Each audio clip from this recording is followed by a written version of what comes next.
Turning, in fact, on that point to the economy, we've seen in recent weeks what Republican opponents to the president have been referring to as sort of the shiny object campaign. We go from contraception fights to fights about treatment of household pets, most recently to gay marriage. But now, at the beginning of this week, both campaigns seem to be turning back to what, of course, voters have long been most focused on, that being jobs and the economy.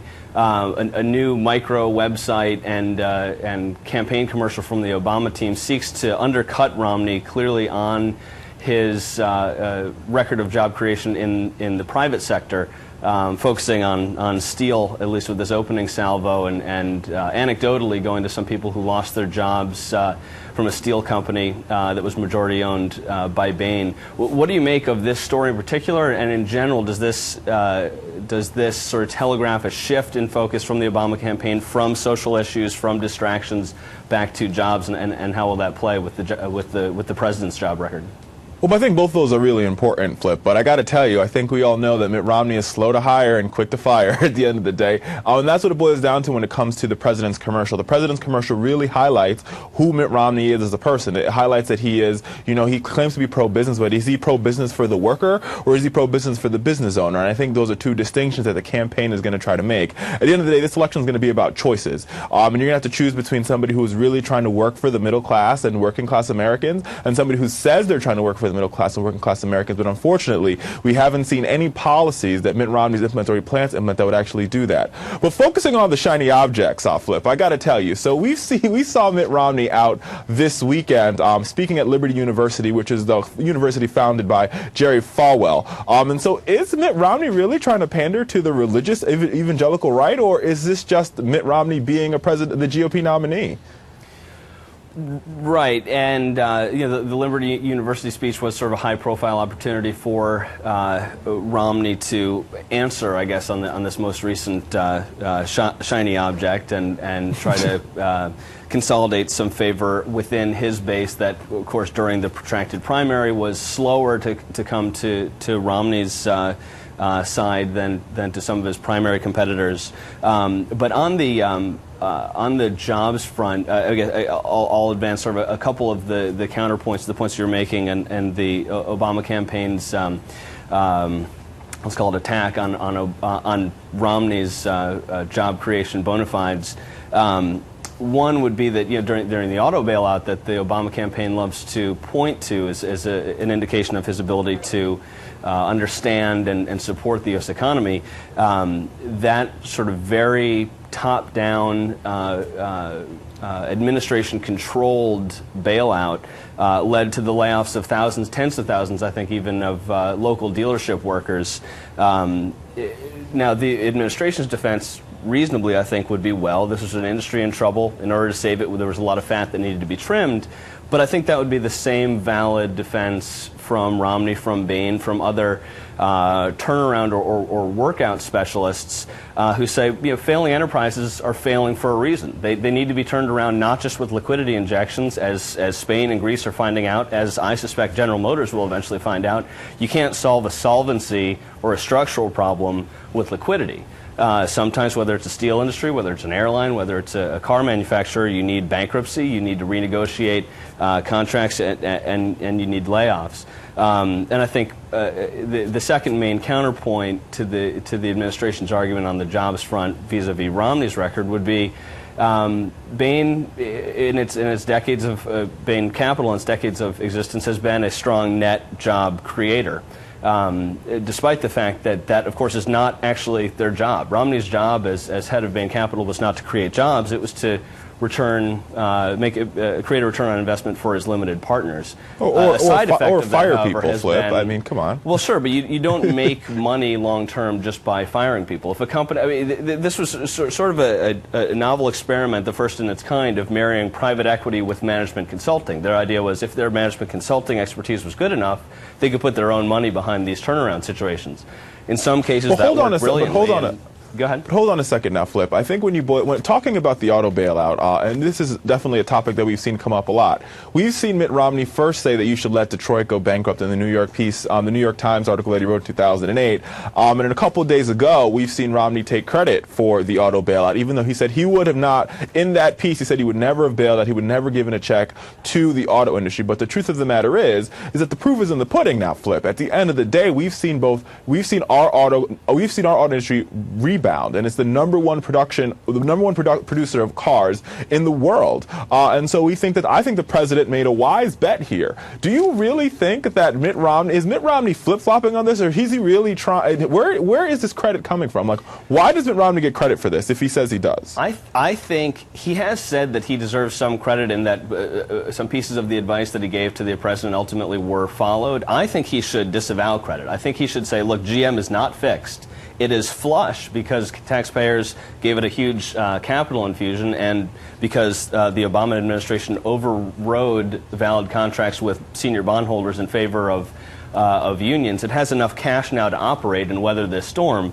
But what got it into trouble was not this lack of cash. It was the overhang of frankly, what have become parasitic union labor obligations, under which, in tough economic times, a company like GM can't thrive, and in some cases, perhaps can't even survive. That problem has not been fixed. That problem continues to get worse. I think Mitt Romney should say, look, Chapter 11 wouldn't have been liquidation, it would have been restructuring, and plenty of manufacturers, airlines, service providing and manufacturing companies have gone through bankruptcy, come out much stronger. GM was strung along, kept alive via liquidity infusion, but the underlying problem is not fixed. It's a harder message to sell, but I think that's what Romney should come out and say, is that Obama took the wrong path. It looks okay now, it's sort of been bandaged, but ultimately the hemorrhaging will, next time we have another Flip, crisis. Now, I agree with you here. I would have rather seen Romney take that position than the position that he did take, and I think that is the problem that both the GOP and Republican voters, as well as independents, are having with Romney, is that we really don't know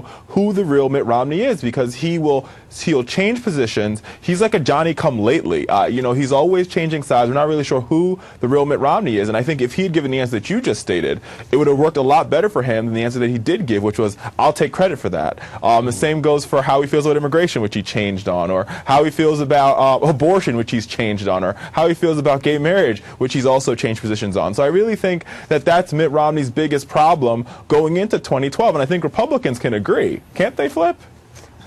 I would disagree. I think Obama's most recent shiny object campaign that wasn't the question, though, Flip. The question is whether or not Mitt Romney changes positions. You just said that he shouldn't have took the position that he did take because he really didn't help bail out the auto industry. But then you're saying that it has nothing to do with Obama. Does Mitt Romney have who the real Mitt Romney problem? Like, does he have an identity problem?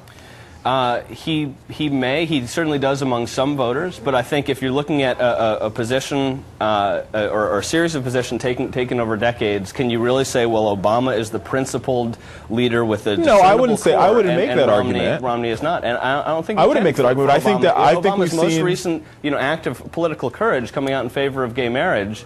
He was in favor of it 16 years ago, before he decided for political reasons to be against it, running for state. No, I don't think that's what the president said at all. I think what the president said was, I'm not really sure my stance on this. He's always come out and said, my stance is evolving. I'm not really sure exactly what my stance is, and it's evolving. Whereas Mitt Romney has clearly stated, and abortion's a great example. In 2002, he said that I am for women's right to choose, and then in 2007, he says, I've always been pro-life. Like, those are two anatomically opposed things. He said, I've always been pro-life, and he said in 2002, a woman's right to choose. In 2007, it's, now I'm totally pro-life. That is a flip-flop, is it not? I think any candidate, including the two currently running for president, you can find examples in their record of statements that are at some points diametrically opposed. Certainly, Barack Obama has highlighted, and in his speech at Barnard today will continue to highlight an issue on which he has come to diametrically different positions based on the political wins. In 1996, in a questionnaire, you can view it online, he said he favors same-sex marriage. In 2000, 2004, 2008, he was opposed to it. Now the evolution is complete. Now that he either views the electorate as having shifted in favor of this issue, or he simply wants to talk about anything other than the economy. He's gone back to the position that he held 16 years ago. But there's that a is distinction. an evolution, but it's not based on a political core. It's based on a careful reading of political But there is a distinction between the Mitt Romney stance and the Obama stance. In the Obama stance, the president has admitted, he said, yes, my position has evolved on this. It's changing. We haven't ever seen Mitt Romney come out and said, my position on the auto bailout has changed.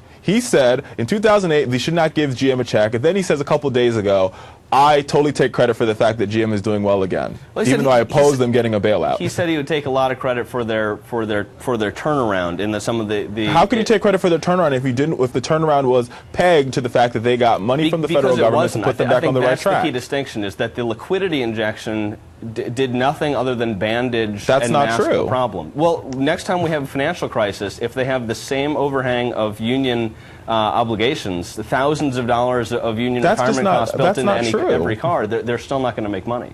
I mean, we're only talking about, we're isolating one flip-flop that Mitt Romney has taken. Another flip-flop that he said is that 3 or 4 months ago on the Soledad O'Brien show, I think it's more early start, I can't remember the title right, Starting Point, there you go. He says that he didn't care about the poor. Then a couple days later he says, well, but I do care about the poor. I mean, this guy, his mind is ever evolving, and I think that's really hard. I don't think you can trust the country or our military or our, being the chief negotiator for our economic policies as somebody who's not sure how they feel on any particular day, and whichever way the wind goes, that's the way that they go. And I think that's the biggest problem that voters are going to have going into this election. And I think you're going to see those things happen in battleground states like Virginia, in Ohio, and in Florida. One thing about Virginia is that Virginia voters likes you to be who you are. And I think Mitt Romney has the real problem of being who he is, to the point where George Allen, the Senate nominee there, won't even campaign with him because he's afraid that Mitt Romney might be a toxic asset.